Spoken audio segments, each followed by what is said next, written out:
Assalamualaikum bro. Wassalamualaikum bro. 고맙습니다.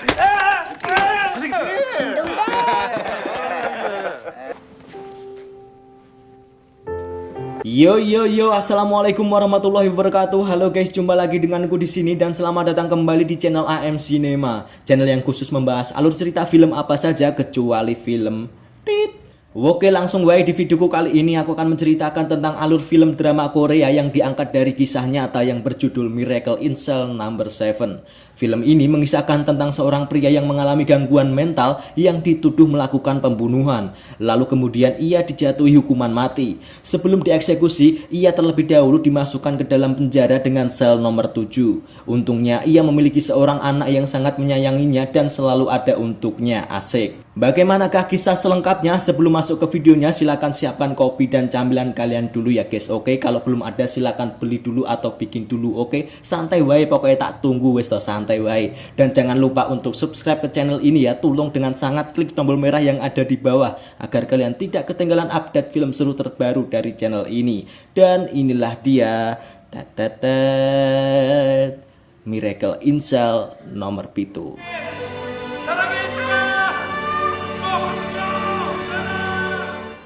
어렵게 구했어. 워낙 민감했던 사건이라. Scene pertama diawali dengan pertemuan antara wanita dan seorang pria bapak-bapak kepala sipir. Sebut saja mereka adalah Yesung dan Pak Jang. Kemudian di hadapan Yesung itu ada sebuah bingkisan yang berisi sebuah dokumen yang terletak di atas mejanya. Isi dari dokumen tersebut tertulis bahwa tentang sebuah kasus penculikan dan pembunuhan pada tanggal 23 Desember 1997. Lalu setelah itu Yesung menemui beberapa orang bapak-bapak entah siapa mereka yang tampaknya Yesung pernah kenali sebelumnya. Ada yang menjadi seorang dukun seperti Gus Udin, ada juga yang menjadi seorang pendeta. Tetapi awalnya si bapak-bapak ini masih belum sadar dengan siapa si wanita yang menghampirinya itu. Hingga akhirnya setelah Yesung menyebutkan namanya dengan komuk yang kaget, mereka seketika langsung ingat. 아멘. 할렐루야. Hingga pada akhirnya mereka semua berkumpul di sebuah acara sidang di pengadilan. Dan terlihat di situ juga dihadiri oleh kepala sipir Pak Jang yang ada di awal scene tadi. Yo, ternyata sidang tersebut adalah sidang ulang yang membahas tentang kasus penculikan dan pembunuhan yang terjadi pada tanggal 23 Desember 1997 lalu. 이용구는 어린 최지영양을 유교하여 Yesung di sini menjadi jaksa pembela dan menjadi saksi dalam sidang kasus ini. Nah, sebenarnya apakah yang terjadi tentang kejadian ini? Dan singkat cerita, kejadian sebenarnya barulah dimulai di sini. Lalu flashback ke beberapa tahun ke belakang. Di situ tampak terlihat seorang bocil yang bersama ayahnya sedang berdiri dan tampak menatap sebuah tas incarannya di sebuah toko mainan dan aksesoris anak. Ya, bocil ini adalah Yesung saat masih kecil.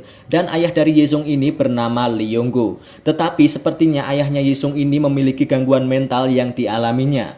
Lalu tiba-tiba tas Sailor Moon incarannya Yesung ini ternyata dibeli terlebih dahulu oleh bocil lainnya. Sehingga Lee Yong-go sebagai ayah mencoba untuk mencegah agar tas tersebut tidak terjual karena stoknya tinggal menyisakan satu saja. Tetapi ayah dari si pembeli tas bocil tersebut tidak terima terhadap apa yang dilakukan oleh Lee Yong-go dan langsung dijotos.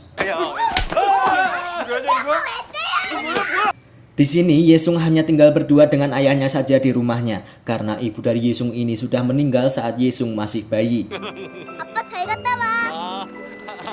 Lalu singkat cerita, pada saat di tempat kerjanya itu, Lee Yong-go yang sedang menghitung uang gaji yang baru diterimanya, tiba-tiba ia dihampiri oleh seorang bocil yang ternyata bocil tersebut adalah pembeli dari tas Sailor Moon di hari kemarin. Tetapi ternyata bocil itu hanya ingin menunjukkan kepada Lee Yong-go bahwa ada toko lain yang menjual tas Sailor Moon seperti itu. Kemudian Lee Yong-go dengan senang hati mengikuti bocil tersebut yang ingin menunjukkan toko tas itu. Tetapi saat di jalan tiba-tiba ya, malapetaka terjadi. Kejadian itu terjadi di area pasar karena kondisi di luar sedang licin karena efek dari suhu yang dingin. Entah apa penyebabnya, bocil tersebut sudah jatuh berlumuran darah tanpa diketahui oleh Lee Yong-go dan sepertinya meninggoy. Tetapi apesnya, ada ibu-ibu guys, ada ibu-ibu yang tak sengaja melihat Lee Yong-go pada saat memberikan napas buatan kepada bocil yang jatuh itu. Dikiranya Lee Yong-go telah membunuh anak itu dan melakukan pencabulan. Kemudian emak-emak itu tampaknya melaporkan kejadian itu ke polisi.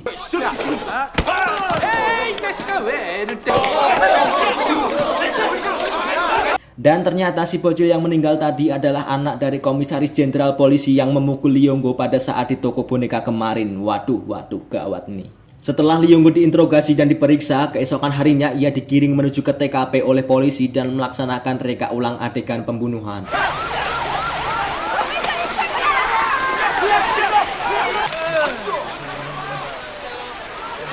Tetapi banyak kejanggalan yang terjadi di sini. Polisi memanfaatkan kepolosan dan gangguan mental Lee Yong-go sebagai umpan yang matang. Polisi di TKP memaksa Lee Yong-go untuk membuka celananya seolah-olah ia benar-benar melakukan pencabulan. Dengan cara diiming-imingi setelah acara reka ulang adegan ini selesai, Lee Yong-go boleh pulang dan bisa bertemu dengan putri kesayangannya.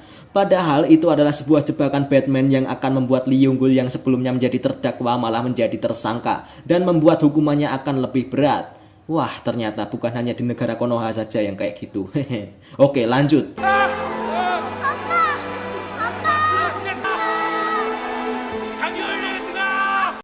Lalu scene berganti. Di sini Lee Yong-go sudah tiba di lapas bersama 3 tahanan baru lainnya. Di hari pertamanya, ia dipertemukan dengan kepala sipir yang terkenal galak yaitu Jang Min-hwan atau Pak Jang.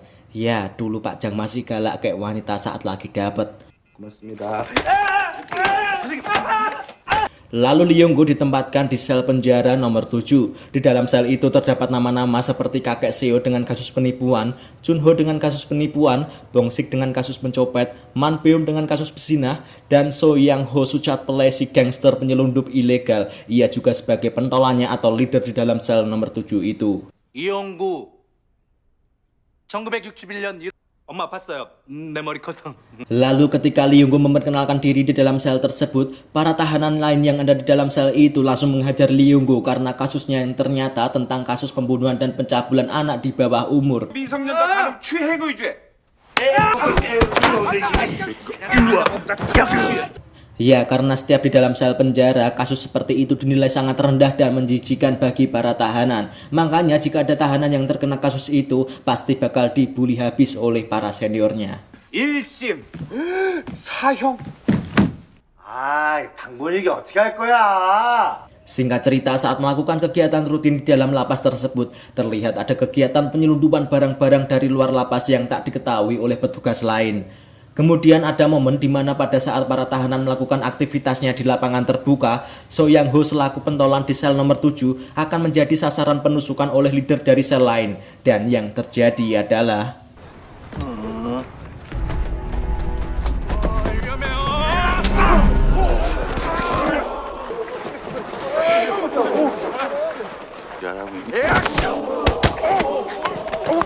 Ya, Lee Yong-go yang menyadari itu, dia berkorban memasang badan untuk menolong leadernya dia.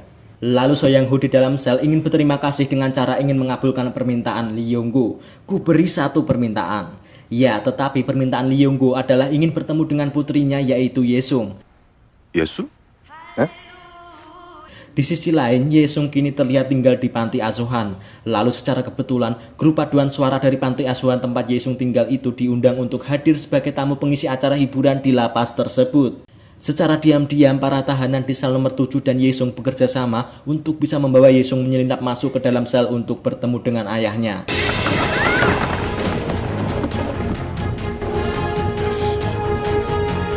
Dengan proses yang sangat sebat-bat meskipun agak deg-deg penyelinapan Yesung berhasil dan dia bisa bertemu dengan Lee Yong-go sang ayah tercinta.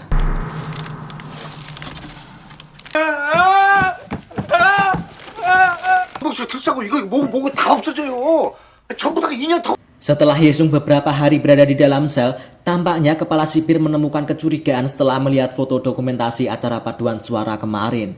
Ya, alhasil petugas sipir mengecek di semua sel penjara dan saat mengecek di sel nomor 7 tiba-tiba Yesung ketahuan langsung oleh Pak Jang. Dengan kejadian itu akhirnya Lee Yong-go sebagai ayah Yesung dihajar habis-habisan di luar penjara dengan kondisi hujan-hujanan sampai kayak kubur tanpa ampun oleh Pak Jang.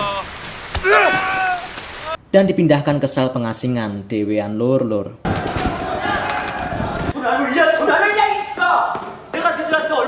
Saat malam hari, tiba-tiba terjadi kebakaran di dalam lapas tersebut. Penyebab kebakaran ini berasal dari ulah salah satu tahanan dari sel lain yang tampak marah karena iri dengan Lee Yong-go yang bisa membawa anaknya masuk ke dalam sel. Seisi lapas menjadi panik dan ambyar yang membuat para tahanan keluar berhamburan menyelamatkan diri. Saat terjadi kebakaran, tampaknya Pak Jang kepala sipir hendak menolong si biang kerok penyebab kebakaran yang tak mau keluar dari suatu ruangan karena mutung alias ngambek. Saat masuk ke dalam, justru Pak Jang ini malah terjebak dengan kobaran api dan tidak bisa menyelamatkan diri. Untungnya di situ ada Lee Yong-go yang sadar karena kepala sipirnya terjebak di dalam ruangan yang penuh dengan api.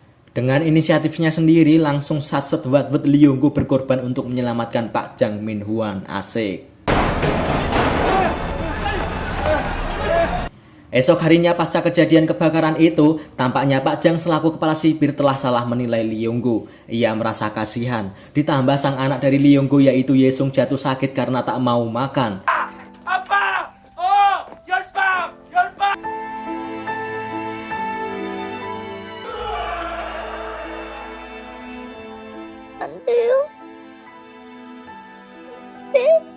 Pak Jang merasa bersalah dan kasihan kepada Ye-sung. Akhirnya kepala sipir itu memberikan kesempatan kepada Ye-sung untuk bisa tinggal di dalam sel bersama ayahnya yaitu Lee Yong-go. Dan kehadiran Ye-sung di dalam sel nomor 7 benar-benar merubah segalanya. Bak ketiban keajaiban. Yang sebelumnya penghuni di dalam sel itu orang-orangnya memiliki watak yang keras dan ngeri seperti pemeran antagonis di sinetron Negeri Konoha, seolah-olah berubah menjadi sel yang paling ceria dengan sukacita yang gembira hura-hura. Bahkan si pentolan sel nomor 7 yaitu si So yang Hosucat Pelai yang gak bisa membaca dan menulis, yang mungkin gak lulus sekolah pun langsung mau belajar dengan Ye-sung. Saat para tahanan beraktivitas di lapangan, pada saat itu teman-teman satu sel Lee Yong-go benar-benar ingin tahu tentang penyebab dari kasus anak komjen polisi yang diduga dibunuh oleh Lee Yong-go. Lee Yong-go di situ menceritakan apa yang sebenarnya terjadi dan berkata jujur. Ia bercerita bahwa Lee Yong-go awalnya tidak tahu apa-apa. Tiba-tiba sang korban terjatuh sendiri dan berlumuran darah di kepalanya. Lalu ia mencoba memberikan pertolongan pertama dengan membuka celana dan memberikan nafas buatan. Hanya mempraktekkan ilmu yang ia dapatkan dari tempat kerjanya dulu. Di situ ia tidak ada niatan melakukan pencabulan seperti apa yang dituduhkan kepadanya. 수직으로 가슴을 누른다. Teman-teman Lee Yong-go mulai mencari tahu tentang berbagai kemungkinan-kemungkinan yang bisa menyebabkan anak dari komjen polisi itu terbunuh. Di sini mereka benar-benar menemukan kecurigaan bahwa Lee Yong-go dalam kasus ini mungkin hanya dimanfaatkan saja. 이 상황 판단 못하는 우리 연구실 잠깐 다 걸려들고 씨발 연구 재판 우리 간다. Akhirnya mereka berniat membantu Lee Yong-go. Ya, karena teman-teman satu sel Lee Yong-go dan si kepala sipir Pak Jang pun sudah tahu dengan perilaku baik, kejujuran dan kepolosan seorang Lee Yong-go yang mengidap penyakit gangguan mental itu. Scene beralih ke kantor polisi. Di situ tampak ada Pak Jang yang bertemu dengan salah satu anggota kepolisian yang sepertinya seorang penyidik. Di situ Pak Jang meminta ingin melihat dokumen tentang kasus yang menimpa salah satu tahanannya yaitu Lee Yong-go. Tampaknya setelah melihat isi dokumen kasus tersebut, Pak Jang merasa ada yang janggal dan ingin membantu untuk meringankan hukuman dari kasus Lee Yong-go. 이 연구 잡힐 진술서 맞아? 글쎄요. Singkat cerita, ada infone masih yang sudah keluar bahwa tanggal sidang final Lee Yong-go telah ditentukan. Pak Jang kepala sipir langsung satset mempersiapkan pengacara untuk Lee Yong-go. Tetapi sepertinya itu bukanlah pengacara yang baik untuk Lee Yong-go. Justru tidak ada support yang diberikan dari pengacara tersebut untuk kasus Lee Yong-go kali ini. Lalu di sisi lain, teman-teman satu sel Lee Yong-go benar-benar membantu Lee Yong-go untuk memberikan semacam kunci jawaban agar dia hafal ketika nanti ada pertanyaan yang dilontarkan hakim kepada dia saat persidangan di pengadilan. 잘 기억이 나지 않아. 최지영 양을 살해할 목적으로 벽돌이 머리로 떨어졌어요. 오늘 봤어요? 못 봤어. 혈액순환을 돕는다. Setiap hari, setiap melakukan aktivitas apapun, Lee Yong-go bekerja keras untuk bisa menghafalkan jawaban-jawaban itu sebelum hari persidangan tiba. Support dari Ye-sung dan para tahanan lain yang diberikan kepada Lee Yong-go diharapkan bisa membangun mental dan ingatan Lee Yong-go menjadi lebih baik. 재판 끝. Akhirnya hari di mana sidang final untuk Lee Yong-go telah tiba. Lee Yong-go ditemani oleh Pak Jang kepala sipir sedang menuju ke pengadilan dengan naik kendaraan bus lapas. Sebelum waktu persidangan mulai, Lee Yong-go ditempatkan di suatu ruangan khusus dan di situ tampak ia sendirian. Dan tiba-tiba terlihat komisaris jenderal polisi masuk ke ruangan khusus Lee Yong-go tersebut. Lalu saat persidangan dimulai, pertanyaan-pertanyaan mulai dilontarkan hakim kepada Lee Yong-go. Di situ Lee Yong-go terlihat bimbang dan pikirannya terlihat kacau. Ternyata ia teringat kejadian saat berada di ruangan khusus sebelum sidang itu dimulai. Ya, di situ ia diancam oleh Komisaris Jenderal Polisi untuk menerima hukuman matinya dan diberi jaminan bahwa anaknya Lee Yong-go yaitu Yesung tetap bisa hidup. Lek gak manut mantuk wae, alias kalau tidak nurut habislah sudah nyawa Yesung.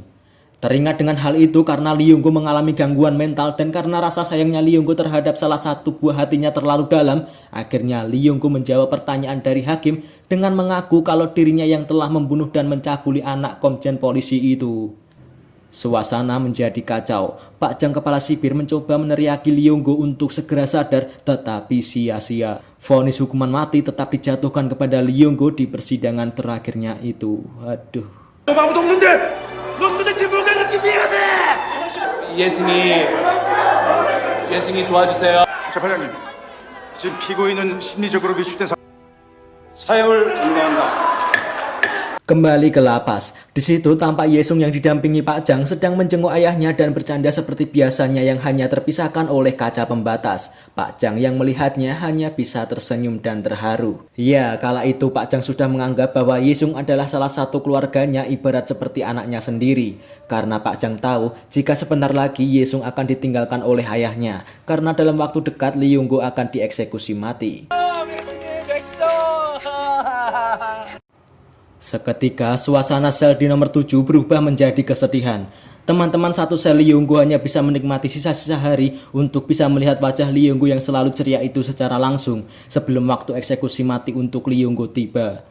Mereka seperti tidak tega melihat orang seperti Lee Yong-go yang polos, baik hati, tidak pernah marah, dan tidak sombong itu harus menerima vonis hukuman mati. Sementara itu, Pak Jang kepala sipir telah mendapatkan informasi bahwa waktu eksekusi mati Lee Yong-go telah ditentukan, yaitu pada tanggal 23 Desember mendatang. Pak Jang kepala sipir kemudian meminta izin kepada ibu pantinya Yesung agar Yesung diberi kesempatan untuk bisa bertemu dengan ayah kandungnya untuk terakhir kalinya. Lalu singkat cerita, saat di dalam sel, teman-teman satu sel Lee Yong-go kali ini benar-benar memikirkan kondisi Lee Yong-go. Mereka mempunyai ide bagaimana caranya agar Lee Yong-go bisa pergi dari lapas dan menghindari eksekusi matinya.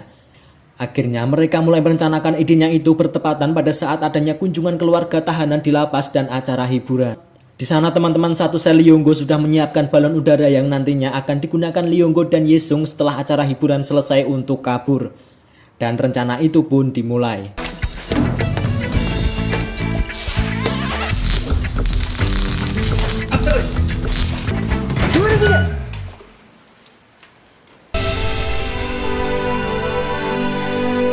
Lalu pada saat balon udara itu berhasil naik, tetapi sayangnya yang terjadi adalah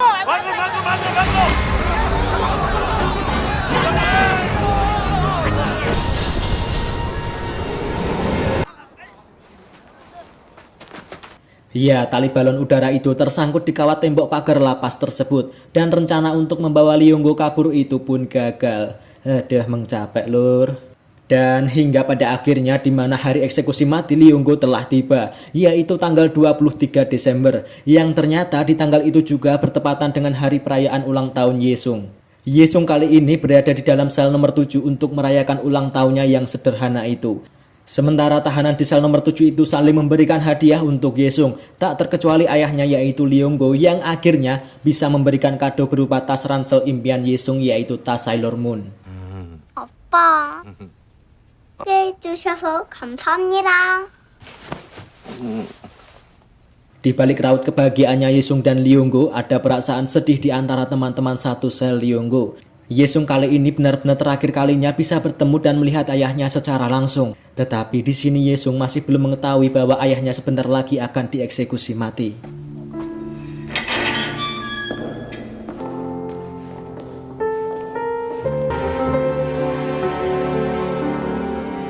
Dan akhirnya Lee Yong-go digiring menuju ke sel eksekusi mati. Ia menangis karena tak kuasa meninggalkan anak kesayangan satu-satunya itu. Ia berteriak menangis sambil berkata menyesal. Lantas teriakan itu membuat Pak Jang dan petugas sipir menangis. Bahkan para tahanan seisi lapas itu bersedih dan menundukkan kepala bukan karena mengheningkan cipta tetapi karena merasa tidak tega.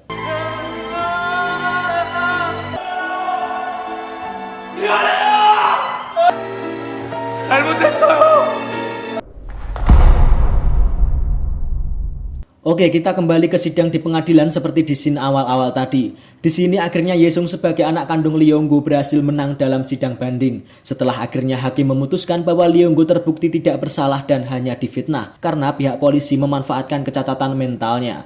Meskipun Leonggo sudah dieksekusi mati, tetapi setidaknya nama Leonggo kini sudah bersih dari jeratan kasus yang menimpanya dahulu. Tangis haru Yesung pecah. Mantan rekan satu sel Leonggo merasa gembira seperti soda. Pak Jang pun juga ikut terharu. Dan kini Yesung hanya bisa melihat foto ayahnya yang ada di berkas dokumen saja.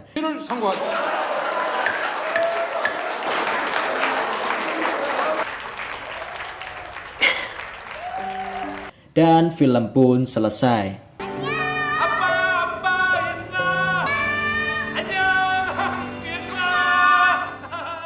Oke guys, jadi itu tadi adalah alur cerita singkat tentang film Miracle in Cell nomor 7. Film drama Korea yang diangkat dari kisah nyata yang mengisahkan tentang pria dengan cacat mental harus difitnah membunuh orang lalu dieksekusi mati. Tetapi pada saat di sel penjara, anaknya membuat sebuah keajaiban.